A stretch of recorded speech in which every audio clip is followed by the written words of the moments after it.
Well, good afternoon. We're going to have a demonstration here on opening oysters from Prince Edward Island. And they were brought back by Suzanne on her last trip before Christmas, 2011, courtesy of Leonard and Margaret MacDonald. So I'm going to start off here. We'll dedicate this little video to a first cousin. Mind you, he's 5 times removed, but that's okay. And that's he's featured in the 1880 Meacham Atlas, and that would be Thomas Compton Cannon, and he lived in St. Eleanor's, and this is his home and store.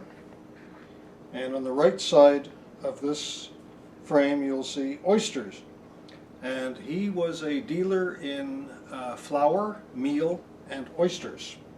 So we're going to put the book down and get to it.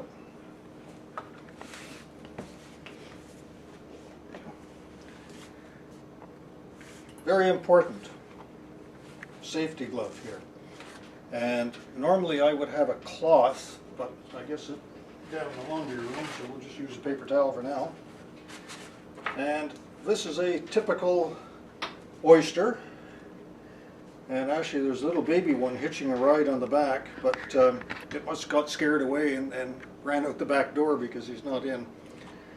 Now, what we're going to do, you always want to hold the oyster with the concave side up, right? Like so.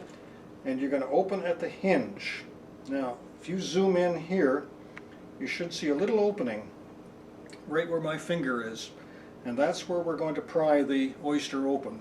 You'd think logically that you'd come down here at this end and pry up the opposite end of the hinge, but that's not the way it works. So we'll just put the oyster down. Now this oyster knife is pretty much an antique. It belonged to my father.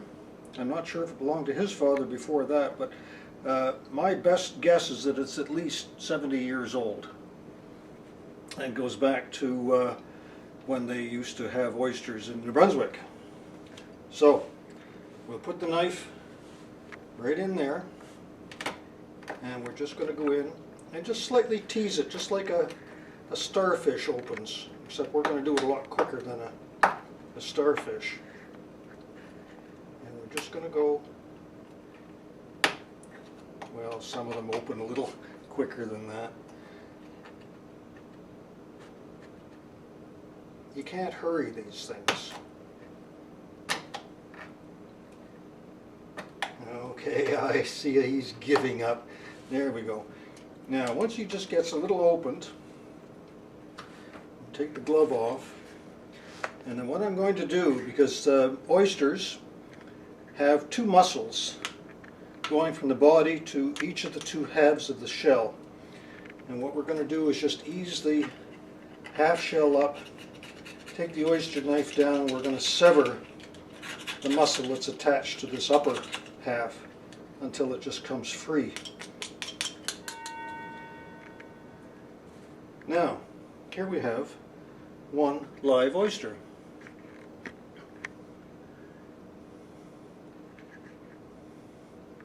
Now, my father used to tell us when we were kids that as soon as you severed the muscle from that half of the shell, that the oyster died. And I guess as little kids we were supposed to believe that, but because in fact what I'm going to be eating is a live oyster.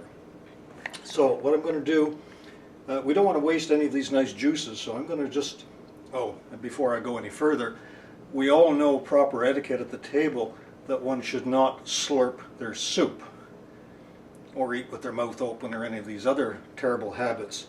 But it's quite all right to slurp an oyster.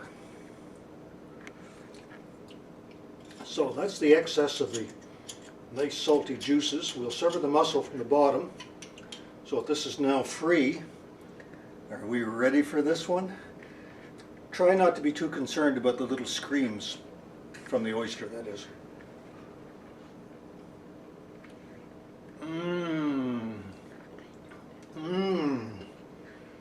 Now, what doesn't hurt to help wash down the little lumpy bits is to have a little sip of wine.